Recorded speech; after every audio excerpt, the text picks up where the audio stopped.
talk about the NBA, which we're doing on Tuesday afternoon. Hello for me from the Spectrum Center in Charlotte, North Carolina, where I will be at Kevin Durant's first game as a Sun on Wednesday night. And joining me from across the country in Seattle, Washington, is the machine, Kevin Pelton. What's up, Pelton? Nothing much. So, by the way, did I see that the Seattle Storm just sold a portion of the team for a valuation of $150 million? Yes, which is the highest valuation ever for a female professional sports franchise. So a pretty incredible milestone. Wow. After losing Breanna Stewart. Yeah. Yeah. Wow. That was, I mean, it's just a portion of the team. It's not someone buying for 150, but just take a moment to let that sink in for a second. Anyway, okay, so it's March, at least it's March when this pod comes out. It's February in this exact moment, but that means it's time for large sample size theater. We had you on in the fall to talk about small sample size theater. We're going to revisit some of those topics, but before we get into it, I think we need to take a look at what happened with the big news. In addition to Durant coming back, LeBron exiting. So LeBron is going to be out for multiple weeks. Woj reported that it'll be 2 weeks before he even gets reevaluated. I've heard what the injury is, but I don't. That's not confirmed, so I don't want to say for sure and then get attributed to me and then not be 100% right. But I've heard it's not a sprained ankle. It's a tissue injury, and there's nothing you can do. You can't play on it. You just got to let it heal. So the Lakers were just ramping up Pelton. They had actually moved up in the standings. Their schedule was favorable, although they're playing in Memphis tonight, which would have been hard even with LeBron played. What do you think their outlook now realistically is? And by the way, I think D'Angelo Russell is going to miss a couple more games with his own ankle injury, maybe by the end of the week. But so they're going to be without LeBron and D'Angelo, at least for another game or two. So what do you think their outlook before we get into this large sample size theater is now? Yeah, I mean, it feels like every time that there's some momentum for the Lakers this season, people start saying, look out, they're not a team that you want to see in the first round of the playoffs. Unfortunately, something seems to go wrong, typically an injury for them this season. And that was, kind of one of the reasons that I didn't feel like if they were making a trade primarily about this season, that made sense for them to give up one of these two first-round picks, because you just don't know, unfortunately, with Anthony Davis and LeBron James at this stage of their career, that they're going to be able to stay healthy for an extended period of time. And, the Lakers haven't had long stretches with both of those guys in the lineup. The good news is, number one, the trade they made is something that can help them down the road and, maintains flexibility for, trying to sign Kyrie Irving this summer, and gives them the opportunity to potentially retrade some of the guys that they acquired, because they're going to retain their value and have contracts beyond the season, except for D'Angelo Russell. And then number two, I guess the good news is that the ranks in the play-in contenders are thinning a little bit in the West. It feels like Oklahoma City is dropping off here a bit with Shai Gilgeous-Alexander missing some time lately, that maybe they're not going to make a super serious push for the play-in, but you've still got 12 teams for 10 spots here. A team we're going to talk about in a little bit, Portland, very much in the mix, still ahead of the Lakers among the teams outside the play-in looking in. And, they're better equipped with the depth they've added in that trade, I think, to withstand a LeBron James injury. But the important piece is still going to be obviously Anthony Davis. They're 4-5 this season when AD plays and LeBron doesn't. And he's put up overall pretty monstrous numbers in those games, 28 points, 16 rebounds per game. And the good news, I guess, from Sunday was that it was the most maybe AD has looked like that early stretch of the season since he came back from this most recent injury. Yeah, I mean, when December AD was, first, second team All NBA level player, and that's the way he looked. Mm-hmm. We'll see if he can maintain it. He does have some support around him. One of the things I've been saying as the Lakers have been ramping up is that they have to deal with the fact that for 50 games, they were a bad team, and they carry that millstone around their neck, that 2-10 start, which they're still really trying to recover from. And they just don't have margin for error. I mean, a lot of teams in the West and in the East, but certainly in the West, have had these big periods where they've been missing star players. I mean, you're not going to get, people up, feeling sorry for them if they're in Phoenix or they're the Clippers or they're the Warriors. New Orleans, a team that had enough kind of margin for error that they've been able to survive this Zion Williamson injury and still be in the play. Right. So, I mean, that's just part of it. But because of that situation, they can't. I mean, I'm sitting in Charlotte here Monday night. They're just getting going in Charlotte. It was too late to save their season, and arguably they were hurting their lottery chances, but they were just getting some momentum. They've got 5 straight wins. And I don't know, maybe they'll go ahead and beat Phoenix and make it 6 straight, but they were just getting 5 straight wins. And LaMelo Ball, who was just playing some of the best, really one of the best stretches of basketball of his career in this last 2 weeks.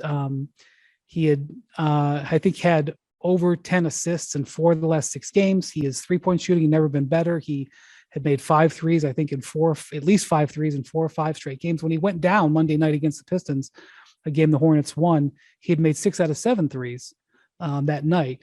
And then he just, in a freak accident, I don't know, maybe not an accident, but a freak play, pivots, plants, and fractures his ankle. So, what are the Hornets going to feel bad for the Lakers? I mean, that's just the reality. And they have to own that the roster that they had created this situation that and look, this is LeBron's 5th year with the Lakers. The majority of the seasons he's had some sort of tissue injury that has knocked him out for a significant amount of time, whether it was the abdominal muscles or the groin injury. He had the 1 year in the where he just had just bad luck where Solomon Hill landed on his foot. That's a what if season and totally messed him up. That was not, but that's something that's going to happen. But LeBron, you have to understand LeBron's probably going to miss some time now. He's not going to be a Warrior. He's going to play for these things anymore in his late 30s. So we'll see what the Lakers can do. I mean, it's going to be a difficult time.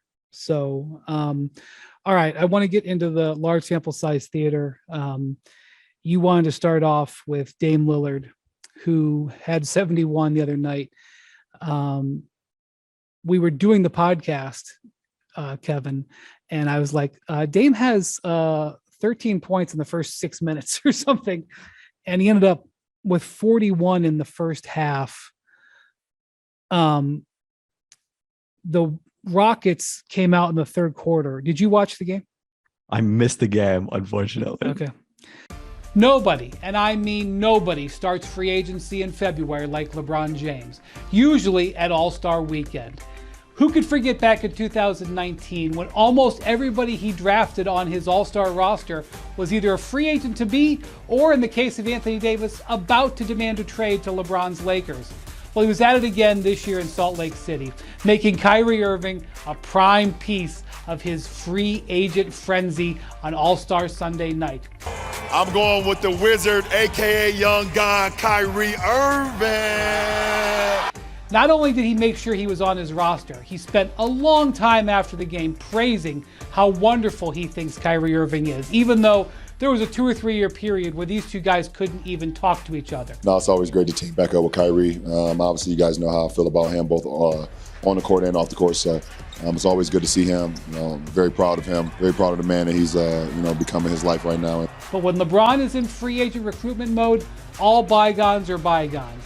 And here we already have the stage being set for this summer. Certainly the Mavericks have high hopes for what they're able to accomplish with Kyrie over the next few months. But he is on the record as saying, don't even ask me about my future. I would love to just have a respect of you guys and everybody the rest of the season of just continuously asking me that, because it just puts unwarranted distractions on us and our team. And I've dealt with it before, and it's very emotionally draining to ask questions like, what's the long term, what is it? And that is because he wants to leave that Lakers lane open. And LeBron very clearly is ready to embrace him. At the end of the day, Kyrie Irving, whether he wants to go to the Lakers or not, needs to apply pressure to the Mavericks to give him the type of contract that he wants. LeBron, at the end of the day, isn't going to be able to choose from 10 or 12 different impact players this summer when the Lakers potentially could have salary cap space. He knows that Kyrie, a player that he's won a championship with, might be as good as he can get. I can't sit here and say I'm not disappointed on not being able to land such a talent, someone that I had great chemistry with, and know I got great chemistry with on the floor that can help you win championships. Right now, this is just a flirtation of convenience for both of them, but it's absolutely a peek of what these guys might have planned in the back of their minds coming this summer, and something you should keep in mind as both the Lakers and Mavericks go down the stretch of this season.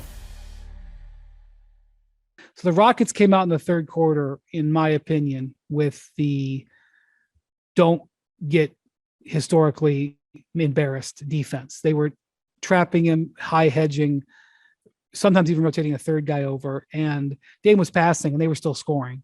The Rockets were also scoring. The game was a high scoring game, and that's why Dame was able to keep the pedal down. Then the Rockets sort of eased off of it a little bit in the fourth, and he went scoring again. I think he put up 20 more in the fourth, but they kept him to, I think, 9 points in the third quarter. So he only had 50 going into the fourth, and then he had 21 in the fourth. But right. But had they not done that, which I guess what you want is a team to apply pushback. You know, Dame was great, but you don't want the team to just. I didn't watch the Raptors game when the Raptors played against Kobe, so I don't know how I just can't speak to that. But at least the Rockets were like, no, we're not going to let this happen on us. But had they not done that, had they kept playing that way, Dame was hot enough that he could have gone for 80 plus in that game. And by the way, he at the very end of the game, he started jacking a little bit. He put up a couple of shots and he got real tired. When they pulled him out of the game with like a minute left, he was totally gassed. He gave it all. But he took a couple of loose shots late. But before that, he had 66 points on 32 shots. Probably the most efficient performance ever at that point. I don't know what in the Will Hunter point game, he made every free throw. Didn't even go like 28 of 28. It was something like that. I don't think it was that high, but it was unusually effective for him at the free throw line. But I did see, I didn't look this up to confirm it, that this was the most efficient 70-point game ever, which obviously is not a super long list, but he already, in one that I was at late last month against Utah, had the most efficient 60-point game ever. So that's Damian Lillard's 2023 so far. Yeah, I'm going to hand this over to you, but I will say that, you know, he played for years with that abdominal injury, and certainly played through months of last year with it. And his health has been on display as his movement is much more quick and fluid this year. I mean, it's wild because you did wonder, you know, obviously the abdominal was limiting him last season. You don't drop off as much as he did from the year before without that. But you're also like, you know, he's in his 30s now. Is this the start of kind of the gentle decline for Damian Lillard? Right. And instead he's having arguably the best season of his career, despite the fact that kind of the Blazers record doesn't reflect it. Since January 1st, he's averaging 36.5 points per game, which would be the most since Michael Jordan in 86-87. And then you look at really the start of this run was another game that I was at, January 12th against Cleveland. He scored 50 and another loss. In 19 games starting then, 39.4 points per game for Damian Lillard on 52, 41, 96 shooting splits. So, I'm 96. This is not exactly large sample size, but that's a quarter of the season, 19 games. It's not tiny sample size either to be averaging basically 40 a night. He is in that stretch. He has scored 40 plus 9 times out of 19 games, and he has scored fewer than 30 4 times. Wow. So, you know, I was starting to think the other day about my all NBA team. The guards are always hard, but I mean, you know, I don't know. They're probably not going to make the playoffs. I don't know. I don't want to say that. They could still make it, but you know, they had that homestand. What was it, in late January, or was this? Maybe they go 4 and 5 maybe, or they had like this really long homestand, and they went 500 or slightly under 500, and like they needed to kill that. Mhm. And they're kind of fighting through that because then they went on the road and they struggled on the road. So, but you look at him and he's having an unquestioned all NBA season, and the Blazers have to feel great about giving him that extension, to make sure he was happy and settled. And they did it, not knowing how he was going to come out of that surgery. And they did it because they had to, right? Because if you don't, you're causing problems. But it's sort of the subtext of the Baxter Holmes feature that he wrote on Monday, that we published on Monday on ESPN about Damian Lillard's, like the number of people who pointed out, yes, he's been extraordinarily loyal to Portland, but the franchise has been very loyal and has rewarded him financially in return. So it's gone both directions there. Right. So early in the season, we were talking about how there were, I think when we did the pod, there were 8 guys averaging 30 points. Mm-hmm. Lillard was one of them. I don't think he was at that point, was he? Oh, he wasn't. Oh, maybe you would remember. I'd have to go look me. up the list, but I don't think he was, because he started, I don't want to say slowly, but certainly not anything he like did. He actually lately. didn't look great in the preseason, and I was wondering. I mean, coming off the injury, it's not stunning, but actually, I thought so. Durant, I know Durant is at 29.7 off the top of my head because I looked up the stats today. So he slipped just under 30. But now that we have the large sample size with this scoring, I remember you had a bevy of numbers that you were, showing us in the fall, that in November, that we'd never seen scoring like this. How is that held up? It has continued to hold up. So yeah, Dame was at 28.6 when we recorded that. He also dealt with some injuries and had only played 8 games to that point. So now we have 6 guys averaging 30 plus who are qualified for the scoring title if the season ended today. Durant on track for that. Durant is right there, although I don't know if he'll keep it up with this team, but right. Giannis, Luka, Embiid, SGA, Dame, and Tatum. And 6 would be the most in a season in NBA history. The all-time record was 5 in 1961-62, which is the highest scoring season of all time. Yeah. So we've continued to see it. Shooting remains very good. The take foul situation seems to have added maybe a bucket a game, so to speak. Maybe there was one a game where there was, I'm just saying anecdotally, you probably know the number, but I feel that's like about how many take fouls there were. Yeah. Right. Like I feel like 1.5 times a game, there was a guy on a breakaway that would get grabbed, and the announcer would go, "They really got to get rid of that." And they did. And so I feel like those are now buckets going the other way. So, and just, super high scoring. I mean, the defense is not being played like it was before in terms of like using physical hands, but they haven't been able to use hands in a long time, like 15 years. The hand check has been gone, maybe longer. It's longer. We probably don't want to admit how long it's been since we were both covering the league then. I know. I got Gray. Here's Gray's coming in here, Pelton. But defense definitely has fallen off. There's no doubt about that. But I often see teams playing good defense, what I consider good defense, and just getting beat because the level of shooting is just so strong. And I do think that there's the style of hunting so many threes has harmed the aesthetic view of the game. Some of these games that are super high scoring